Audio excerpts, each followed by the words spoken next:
All right, Vince, are you ready for rapid fire?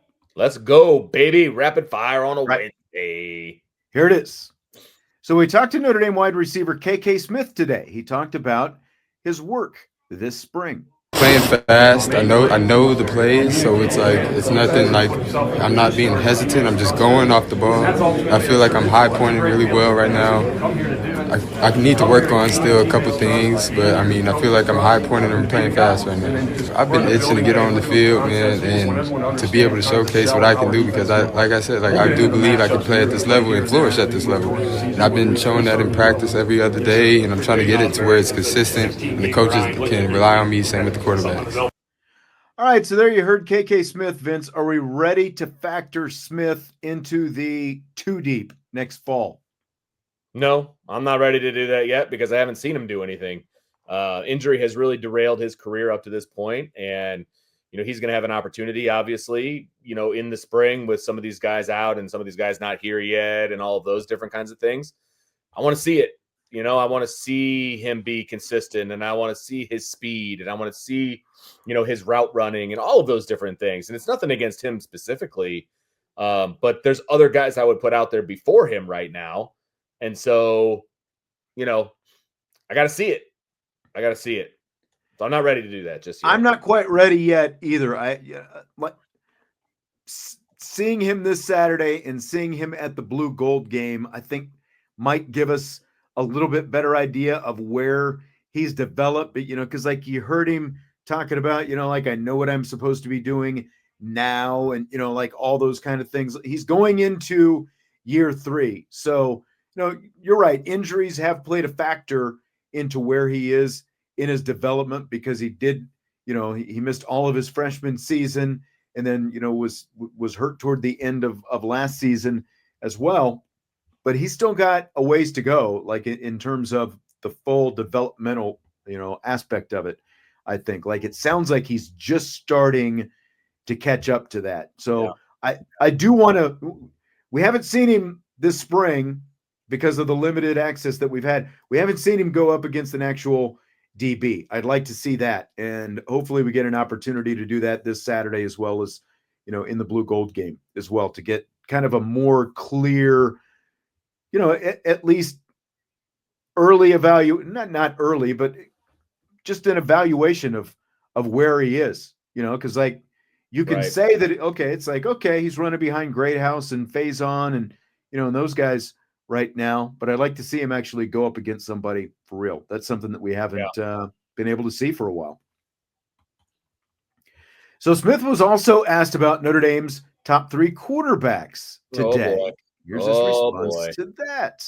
I'm liking it. That you get like a mix of a little bit of everything with all 3 of them. Like CJ CJ, Kenny, they like to run a little bit more than Steve. But Steve, like, they all got on-time throws to us. All deep ball, really, they throw the deep ball well. So, I mean, it's going to be competitive. I honestly couldn't say who I'd put in front right now. But, I mean, it's going to be a good show when we get down to it. Okay, Vince. So you heard him talk about the quote. Did anything jump out at you? Very political. He started to say a nice thing about Steve and then was like, and they all throw the ball well. Like, I don't know. I thought that was interesting because he's like, CJ and Kenny, they run around well, and Angeli, and they all throw the ball deep. Like it was interesting. But then of course he went political and he's like, I don't know who's in front, Right. So, right. And I'm sure that's which I wasn't expecting him to do. So, like just to get that out of the way. But yeah, I'm sure that they are told, hey, you don't have a favorite. You know what I mean? Like I'm sure that's part of it. Exactly. But, I did think it was interesting that when he talked about CJ Carr and Kenny Minchie, like he said that they both are running more than Steve Angeli. Like we know that of the 3, Angeli is going to be the guy, who is, the less athletic of the 3, but the fact that, like, to me, again, like how much I'm reading into this, I don't know, but the fact that he had Carr and Minchie as the guys who are running more, like that kind of piqued my curiosity a little bit. Well, and we know that this offense can support a running quarterback. We know that that's a thing, right? And that adds that adds to it, right? I mean, if you can do both at a high level, you're going to be tough to stop. Bottom line, right? So, yeah, I mean, I guess we'll see. I just think, again, because I think that most people discount CJ Carr's running ability because he's not obviously a pure runner like either Riley Leonard or Kenny Minchie. But as we saw in the opportunities that we got to see of him last spring, he is mobile. It's, he's not like a slow-footed, has to stand in the pocket type guy. Like, he's more a pocket quarterback, but he can move when he needs to. And so I don't think that is nearly as absent from his game as maybe some people might want to think that it's absent from his game. That can be a part of it. And we've heard multiple people talk about the fact that Kenny and CJ can run. Like, that's a thing. You know what I mean? Like, Kenny is the most athletic, he's the best runner, but CJ is just a notch below him. And then there's Steve, who's not a runner, regardless of what we saw a few years ago in the blue gold game. Like, that's not who he is. He can move the chains if need be, that kind of a thing, but he's not a runner. You know what I mean? So, that again, I'm not saying one's better than the other, but that's just a fact. That's just a fact. Yep. Going back to the KK Smith talking about himself, as DJ pointed out, he did say he needs to be more consistent. And I think that for these receivers, because we played a cut. I think we had it from Mike Denbrock when he was talking about cleaning up the drop pass, the drop balls that they had last year, and just the ability to be, more consistent with the precision of running the routes and just doing those little things. And again, like, I think that is something where KK Smith is like starting to get closer to that. But there was, like, another quote that he had where he basically said, like, every other day I'm kind of doing it, but I need to string it together every day. And I think that sounds like that is really the key for him. Like, how many consecutive days can you string together where you're doing all the things, you're doing them right all the time. So, yeah. Okay. Mike Denbrock now. Oh, boy. This is Mike Denbrock. And I mentioned this cut at the end of the show. You might remember the quote that he had when he was asked about Steve Angeli at the end of his press conference at the end of last week about how Angeli carries himself this spring like the starting quarterback job is his. So let's listen to that cut from Mike Denbrock. I mean, I think it stems from confidence, right?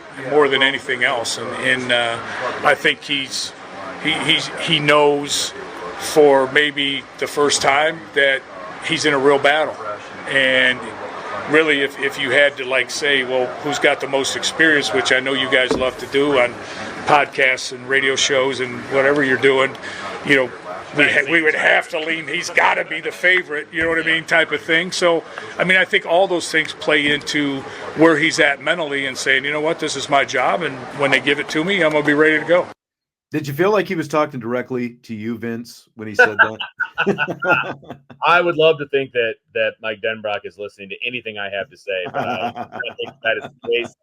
But I also think he was throwing it into the face of every media member who is giving Steve who wants to lean on, because of his quote unquote experience. Yes. Which is asinine. I said that word twice now in this show. You like to sling it, man. You like to sling those darts whenever you can. Well, I mean, if you want to be a pro Steve guy, that is fine. I have no problem with that. But let's talk about how he throws the ball, and he's good at short yardage stuff, and he's a leader off the field, and awesome. Let's have that conversation. Yes. But let's not use the box of more experience, because that's not a thing. It's not. You have 3 guys with no experience. Let's be honest. That's what you've got here. I would venture to guess that both Kenny Minchie and CJ Carr both played in bigger games in their high school career than Steve Angeli played in the Sun Bowl that he started. You know what I mean? So like, that's not experience to me. Yeah. It's just not. So like, that's not even a thing. And I think that's what Mike Denbrock was saying, basically. He's like, you guys love talking about his experience. That's what you love to do. Yeah. It's not a thing. He's literally got a handful of experience. I keep saying it. The guy's been here for 3 years. Right. And this is not like we're not ripping Steve Angeli because of this. Just to clarify, because people like to think that we're picking on Steve Angeli all the time, but the experience that he has is not quantifiably, as you kind of just pointed out, that much more significant than anything the other two guys have. Like, they've all been there at practice. They've all been in this offensive system with the same offensive coordinator for the exact same amount of time. Yeah. And Angeli's experience strung out over 3 years amounts to about 4 games of experience. You're going to tell me that matters that much, like 4 games spread out? Like, it's not like he was the starting quarterback for the last 4 games of last season, or even the last 4 games of the season before that. Like, he's got in there with some spot duty. He's done his job when he's been asked to go in there and do his job, and that's it. And I agree, like, it just doesn't weigh that much more heavily to me than what these other guys, quote unquote, lack in experience. Right. Yep. Exactly. Bum, bum, bum, bum, bum, bum, bum, bum. Breaking news. Breaking news. Speaking of quarterbacks and experience, fill in the blank. It's blank that former Notre Dame quarterback Drew Pyne is leaving Missouri in search of his 4th college team. I actually did the research on this because somebody asked me a question about him specifically. And they had like 2018 commits to Notre Dame, 2019 signs with Notre Dame. And like every year there was something else for him. And I was like, yes, all of those things they're like, how many years does he have left? And I was like, well, he's got his 6th year basically, because his first year was the COVID year. Mm-hmm. And he has only exemption. Yeah. And his first year, he only played 2 games. His second year, he only played in 2 games. His 4th year, he only played in 2 games. So obviously he's going to get a red shirt out of that. So he gets 6 total. And he has been in college for 5, believe it or not. And he'll be on his 4th school for his 6th year because he was at Notre Dame for 3. So just absolutely crazy, just nuts. Like, here's what I'll say. More power to him if somebody's going to give an opportunity to continue to play football and he can kind of push off adulthood a little bit longer. Like, I will always be for that. Like, there's the one guy who's in like his 9th year of college or some nonsense. Like, hey man, if it's legal and somebody's giving you the opportunity and you're not ready to be an adult yet, peace be with you. Like, I wish I could have hung on to my childhood longer. Keep playing while you can. 100%. Because as the famous quote goes, somebody at some point is going to tell you that you can't play anymore. Right. And apparently that hasn't happened for Drew Pyne yet. So more power to him, man. Take your flat tire out there, your spare tire, and go play at another school and have a blast, man, and get a master's or whatever. Like, maybe he'll end up playing for Kurt Signetti. Who knows? Like, that would be fantastic. To me, it is like, as much as people, took their shots at Tommy Rees and wanted to complain about Marcus Freeman's first season, this dude won 8 games as the starting quarterback at Notre Dame in Marcus Freeman's first season as a head football coach. 8 games, 3 of them against ranked teams, including Clemson, who was ranked number 4 at Notre Dame Stadium. Now, obviously, he didn't have, much of a, stat line in that game, but they won that game with Drew Pyne as the starting quarterback, and they went on the road against another top team, top 10 team, USC, and only lost by 11 points. Now, part of it because of his own turnovers, but they only lost that game by 11 points. Yeah. To, a quarterback who would end up being the number 1 pick in the NFL draft the next year. Like, and somehow Tommy Rees, Gino Guidugli, like, they managed. Was Gino here? that year? Yeah, he was, right? He's been here for 3 years. Going into year 4. Like he's been here as long as Angeli.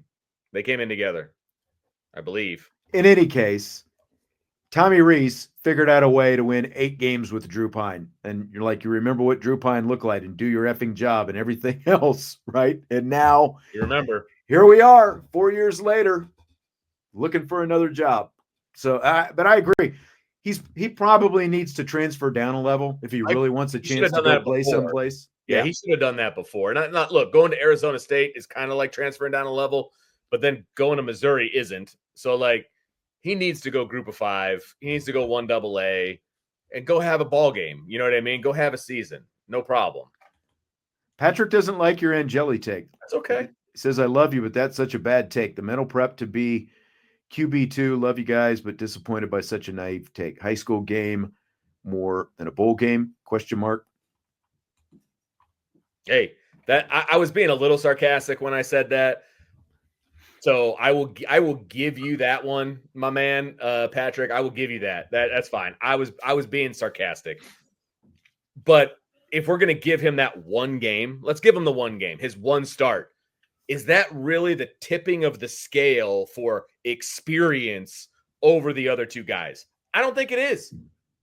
I don't. I would agree with that.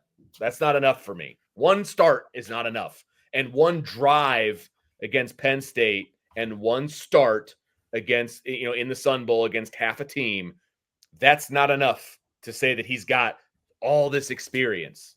That's where I'm at. So I agree with you. I was making a joke about the bowl game in high school and all that. That was a joke. You called me on it. You win. But I still stick by my experience thing on that one. That's just not enough to tip the scales for me. I agree. Like I'm going to take the high school, game out of it because that was your take. I'm just saying it's a relative amount of experience that he has. Like relative to the others, yeah, he has more experience, but I think that's Mike Denbrock's point. Like it's a relative amount of experience. It's the sum total of about 4 games worth of experience spread over 3 years. That is not that much. And the best, and actually, yes, that was my take. But that's kind of what I heard Mike Denbrock say. Like, you guys want to talk about his experience all the time. He doesn't have it. Like, it's just not a thing. And the way he said his quote, the way he came across with that quote tells me that's not part of this decision-making process. That's what it said to me. Right. Like that is not nearly as important as what we see on the field. Correct. 100%. 100%.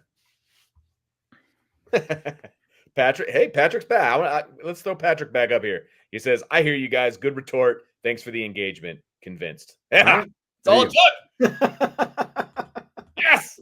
My man. No, Patrick, I appreciate you calling me out, man. I actually do appreciate that because I can go off on a tangent. I know people are surprised by that. Have been known to. Yeah. Have been known to. I appreciate you, Patrick. Ooh, Joe says BC for Drew Pyne would be awesome. Notre Dame spanks him when they play this year.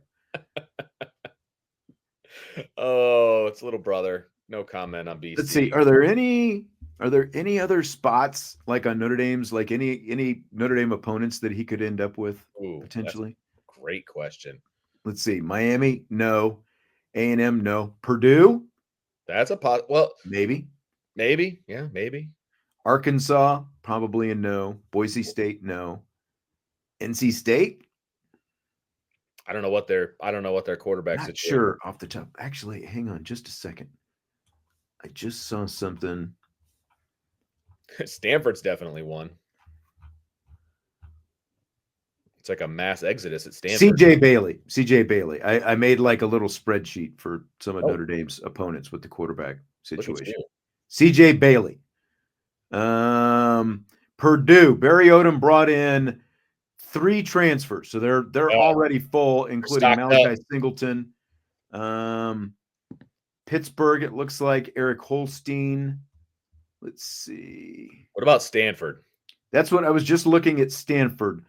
Elijah Brown, is the front runner. They lost the only two other guys, Ashton Daniels and Justin Lamson, to the portal. So Stanford could be a possibility. Make him a Cardinal.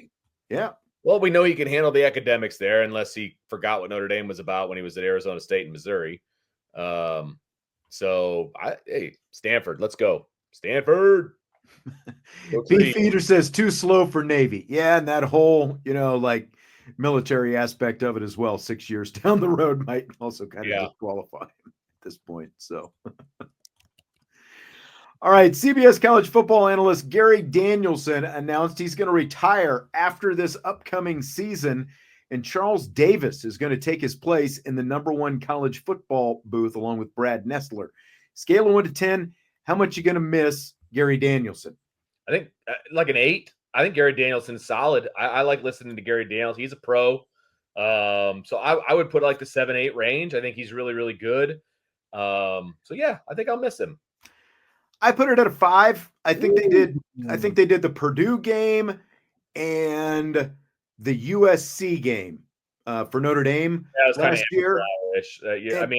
And it fit, like Gary Danielson has been pretty good for a long time, but I really feel like that booth specifically, especially for being CBS's top booth, and they're supposed to have, the best game. Like I always felt like they were the least prepared in terms of background information on players and just kind of knowing some of the simple stuff sometimes, even pronunciations with a lot of them for a national broadcast. So I'd put mine at a 4 in terms of how much. Like prime Gary Danielson, a lot better than the Gary Danielson we're getting now.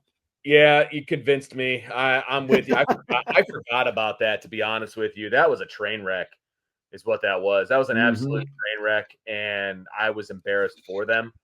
And I think part of it is the combo.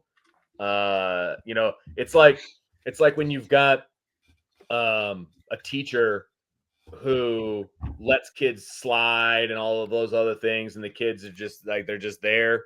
Like, you got to raise the bar a little bit, you know what I mean? And the kids will reach it. I feel like the bar wasn't very high, and so they didn't reach it. Like, the bar's down here, they're like, we'll just show up and do our thing. Like, it wasn't good. It was. Yeah, you're right. It wasn't good. I was thinking more like prime time. In his prime, I should say. Okay. So I'm with you. That was embarrassing. It was. The numbers are all over the place here. John is going to miss him a 10. 10. DJ's a 3. Christopher is a 1. TD4ND is a 2. I think I said my number was 4. Well, maybe he can go do Pirates games. Christopher said he's an old Tony Romo. Come on, man. Wow. Gonna smack my guy Romo around like that? Ouch. So what about Charles Davis, who's going to take his place? Are you in or you're out on Charles Davis? I don't know who that is off the top of my head, and I didn't bother to look him up. So I'm going to say I'm in. Let's get some new blood. He's been doing NFL games with Ian Eagle for CBS for the last few years. To me, he's kind of one of these, like, I feel like he's a little bit too up with people on everybody, like it's not like he's calling everything a great play. It's just like, I don't feel like he's giving, valid criticism most of the time. I'd like to hear. It's like a little too shiny, happy people sometimes for me. Yeah. Which maybe is good for college as opposed to the NFL. Fair. I don't know. No, that's fair. Maybe he'll take the time to learn how to pronounce their names. There you go. That'd be a start, right?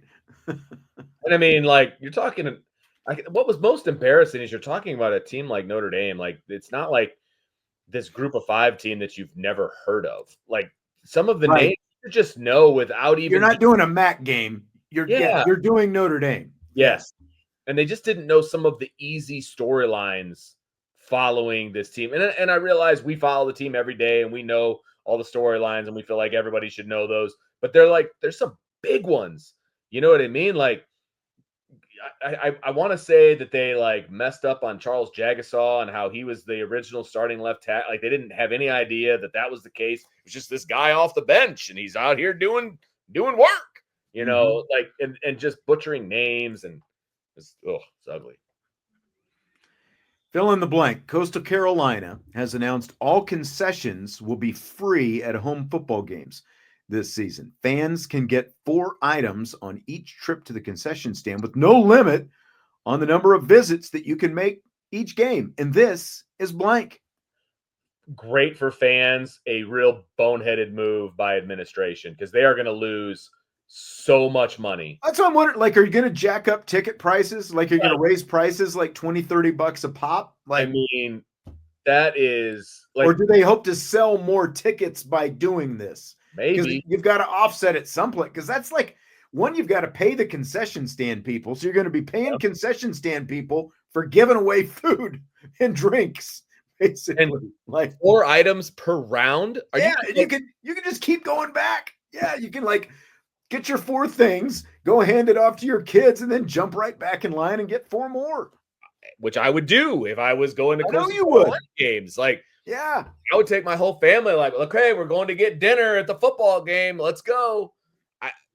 Wild. That's just wild. I thought that there was going to be some sort of a limit. Like, you get 1 trip to the concession stand, like they give you a token and you get whatever. And right. That's it. Okay, fine. But unlimited trips? Unlimited. That is crazy. Being a college student?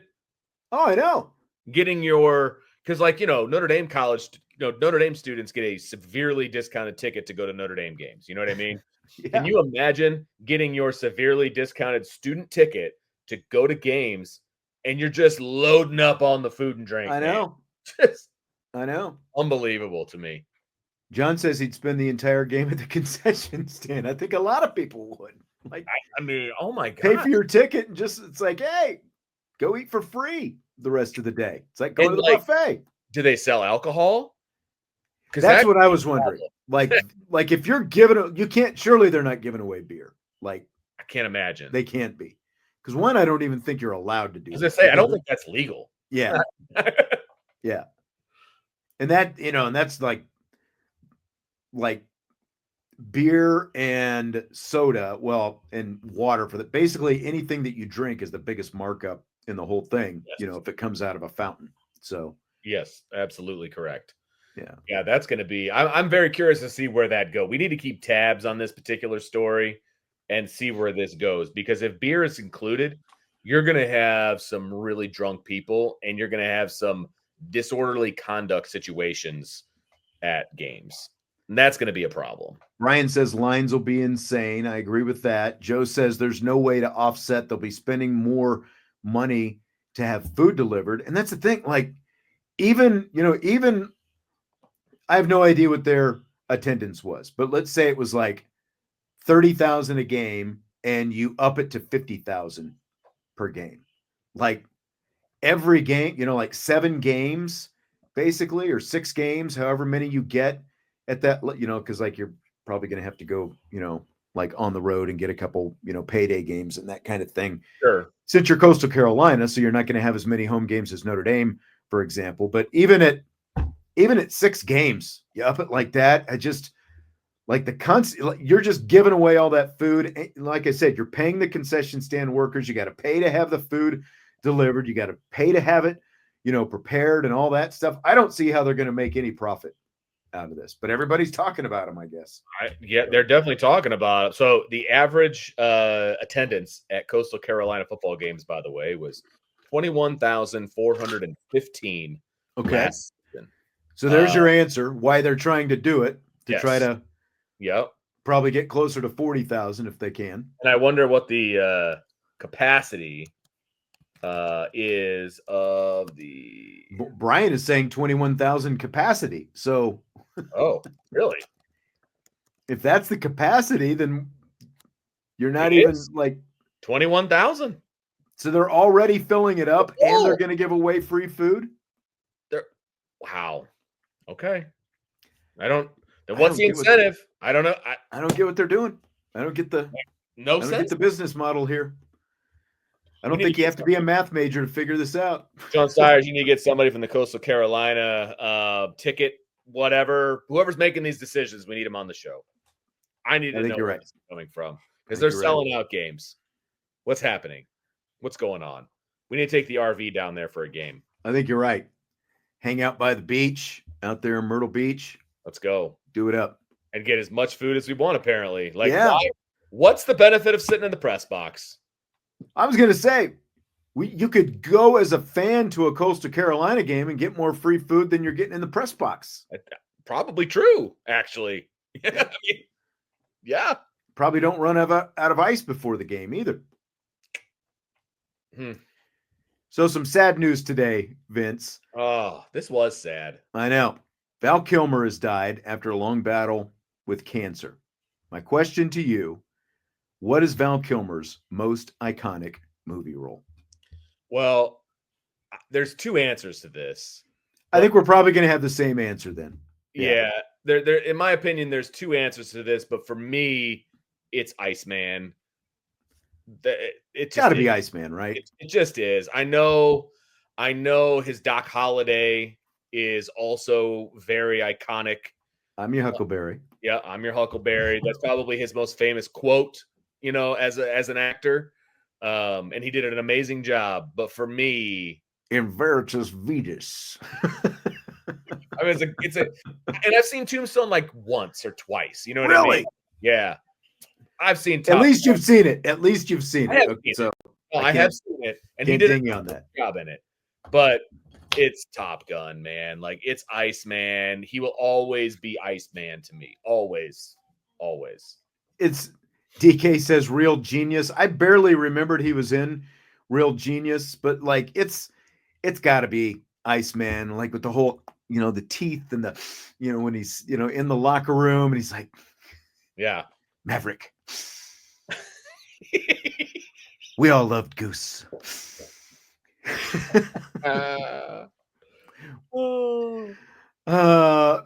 but like that was like when I think of Val Kilmer, that is absolutely the first one that I think of, and then the second one is Doc Holliday, pale face and the sweat, and I'm your Huckleberry, and everything else. Like those and everything else to me have got to be it. And I didn't realize until after the movie came out, like the whole, like the throat cancer, somebody I think posted in the chat that Val Kilmer's not going to be able to be in the third Top Gun. And I mean, I think that's why they wrote the story the way they did, where he died. Right. Because obviously, like they knew he wasn't going to make it to the next one. And that's, and Cruise wanted him to be in Top Gun Maverick, and they obviously had to find a way to do that because of the fact that he had the throat. Right. That's what I was going to say. That's what I didn't realize. Yeah. Like before the production and, and everything came out and you kind of started reading and hearing some interviews, was they obviously wrote that in, as part of the storyline, because he actually couldn't talk and they had to go back and, like use some AI type stuff, just to get it, like the sounds that they had coming out of him, in that movie. So, yeah. What do you think about the, sort of the villain turned baby face kind of spin that they gave to Ice from Top Gun to Top Gun Maverick, that they were buddies and best friends and all that stuff, by the second one? Did you like that? The way that they went with that? What I did like about it was, so they had to explain why Maverick was still in the military and why he never like rose up through the ranks. So they had to explain that somehow, right? And so he had to have that kind of guardian angel. And it makes sense that Iceman advanced and was an admiral, and he basically kept tabs on, Maverick and allowed him to continue to be Maverick and, all of those things. So it made sense, but like the entire Top Gun movie was them just like clashing with each other. Right. Yeah, of course, you could be friends after that. Like that's a thing, I suppose. But yeah, he does save him at the end, so maybe that's what turns. And they, right. Well, they hug, and you could be my wingman anytime. Well, yeah, but Maverick, like he hung. Like first he was going to bail, and then he had to talk himself into it, and then he stayed, and of course, he shot down the other MiG and all that kind of stuff, and saved Ice. So maybe that kind of changed Ice's view of Maverick, and they became, a lot closer friends over time. So, I mean, it makes sense, obviously. And then, yeah, they were friends for the next 40 years. Oh, DK. DK's always got a nice little. Decaf says, spoiler alert, he died. I'm telling you what, man, it's been almost 3 years since Maverick came out. If you think I'm going to like sit on spoilers now, I'm sorry. I can't do anything for you. Like 3 years is well past my limit. Well, and to tell you the truth, Iceman dying doesn't really change the ending of the movie in any way. So, no impact on the actual like storyline. None. It's just he was in literally one scene, and then a couple scenes later, you find out that he died. Right, and there was a couple times where he texted Maverick. You know what I mean? You saw like a text chain. Right. But that was about it. Pretty snappy texters as well for guys who were in their late 50s and early 60s. I thought like they were really quick with the thumbs for old guys. who looks better for their age, Tom Cruise or Ralph Macchio? Oh man, it might have to be Macchio. I know, because like when Cruise isn't like when he doesn't have the army of people, you know, like going full Cruise effect on his face and his hair and everything else, like he's starting to show just, you know, like he still looks better, you know, than any of us who are, you know, anywhere close to his age, but he's starting to show, you know, a little age in his face. I think Macchio can still pass for a guy in his 40s though. I mean, and Macchio's a year older than Tom Cruise. Exactly. They're like both early 60s now, right? Macchio's 63 and Cruise is mid 60s. Isn't that crazy? Yeah. Like, I don't know if you were you a Cobra Kai fan? Did you watch any of that?